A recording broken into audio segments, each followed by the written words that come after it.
Banjara hills में वो जो विवादित जमीन है ना, जिसका मालिक अमेरिका में रहता है, सीता मैडम ने 50 करोड़ में वो जगह खरीद ली है। आधी रकम तो उन्होंने वो अपना मारवाड़ी सेठ चंदूलाल है ना, उससे ली है। लेकिन अब बस्ती के लोग वहां से निकलने को तैयार ही नहीं है। अब आपको उन लोगों को वहां से निकाल कर साइड को खाली करवाना होगा। अगर आपको डील ओके है तो मेरा ब्रोकरेज 2% होगा।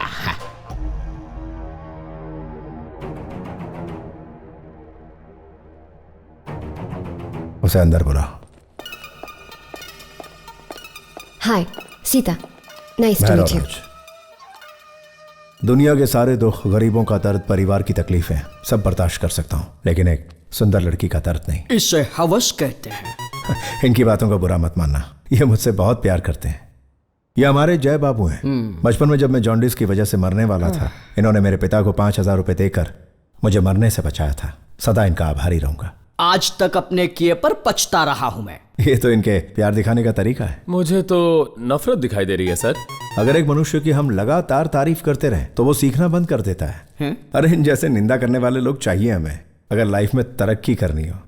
बहुत ज्यादा रिस्पेक्ट करता हूं मैं इनकी। मैं वहाँ एक शॉपिंग कॉम्प्लेक्स बनाना चाहती हूँ। एक जमाने में मैं भी उसी बस्ती में रहता था। 200 करोड़ तक का मुनाफा होगा, उसमें से 10% तुम्हारा।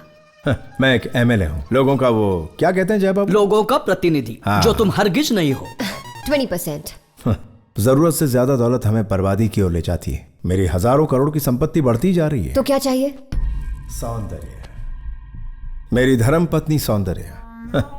मेरे सास ससुर अंधे थे जो इस बदसूरत का नाम सौंदर्य रख दिया। हर लड़का इसका रिश्ता ठुकरा देता था, कोई इसको पसंद ही नहीं करता था। पर एक न एक दिन किसी न किसी को तो इससे शादी करनी ही थी ना। तो फिर मैंने अपना बलिदान दे दिया।